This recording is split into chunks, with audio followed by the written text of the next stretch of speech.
We're now ready to explore Newton's laws, and this is going to be the foundation for everything we do the rest of this semester. So for about, maybe 2,000 years or so, people had ascribed to the Aristotelian school of thought. And Aristotle was, of course, the great Greek philosopher, and he thought that objects needed a continuous push to move. Right, and this is everyday experience, right? If you roll something across a table, it'll eventually either come to a stop, or it'll fall off the table and then eventually come to a stop. If you slide a book across even a waxed floor, it'll eventually come to a stop. So for everyday experience, Aristotle's idea was pretty valid, right? Everything that moves needs a push to keep moving. But Galileo then started doing some experiments in the 1600s and realized that that might not be true. And so it was a Galileo about 2,000 years after Aristotle to come along and say, nah, this isn't correct. Okay, actually things don't necessarily need a push or a continuous push to keep moving. All I have to do is set them into motion and they'll keep moving. And then it was Newton who came along about 30, 40 years after Galileo and really quantitatively defined what Galileo was talking about. And we now know these three statements as Newton's laws. Right. In this video, we'll explore the first two, and then we will get into the third one down the road. But you probably are fairly familiar with the first one. It says an object at rest will stay at rest, and an object in motion will stay in motion.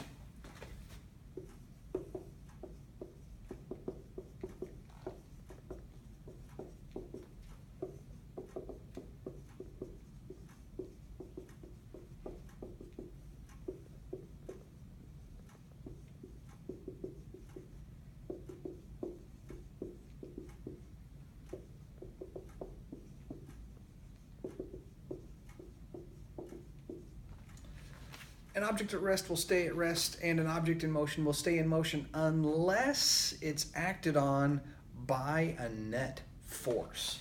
Okay? Unless.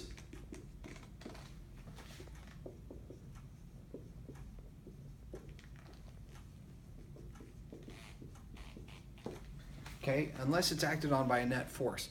And what we mean by net force is that you can have any number of forces on an object, but if they're all pulling and pushing so that they cancel each other out, then there's no net force. And you can think of it like a tug of war. If you have two equal teams pulling on that rope, it's not going to move. Even though it's being pulled in both directions, if both of them pull equally in the opposite directions, then that knot in the middle is not going to move. So it has a balanced force on it, right? Two forces in each direction. And for our purposes, you can think of this word force as either a push or a pull, okay? Anything that pulls something or anything that pushes something, we can consider a force, okay? So as long as there is no net force, if F net, we'll call this F net, if the net force is equal to 0, okay, then the motion is uniform. What this implies is uniform motion.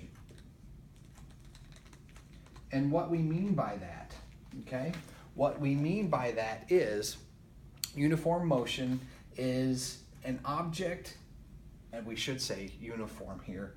We should put in the word uniform. What we mean is constant velocity. So that means an object moving at a constant speed in a straight line, or at rest, okay?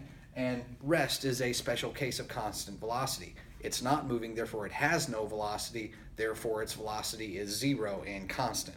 So uniform motion encompasses both the case where the object is at rest or moving in a straight line at a constant speed, okay?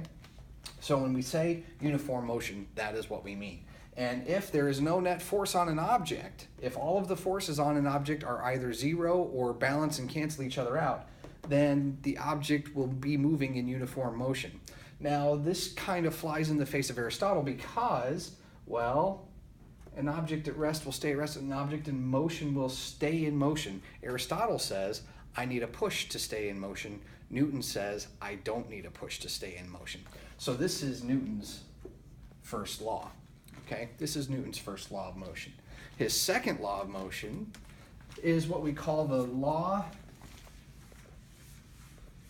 well, we call it F equals ma, all right? The second law, the first law is the law of inertia, and the second law says F equals ma. And force is a vector quantity, mass is, of course, a scalar, and acceleration is a vector quantity. So what this equation says is that if you have an unbalanced force, then that force is going to equal the mass of the object that is experiencing that force times the acceleration that that object is experiencing. Now, where does this equation come from? All right, this equation comes from the idea of momentum.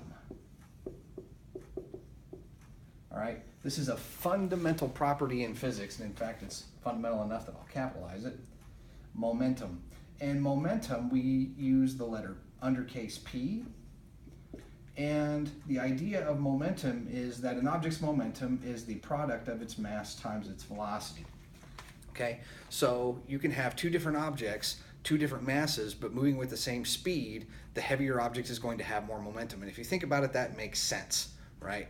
I would much rather be hit with, say, a book traveling at 10 meters per second than a car traveling at 10 meters per second. They both have the same speed, but they have extremely different momentums because the masses are completely different. So I'm going to be much less likely to get injured from the book moving at 10 meters per second than I am a car moving at 10 meters per second, all right? So momentum is just the product of mass times velocity.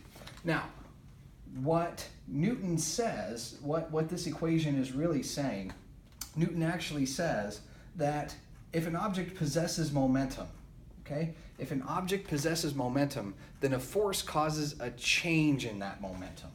So a force causes a change in that momentum. And calculus-wise, what this means is that a force will cause a change in momentum, and the infinitesimally small change in momentum over an infinitesimally small time interval is equal to that force causing that change.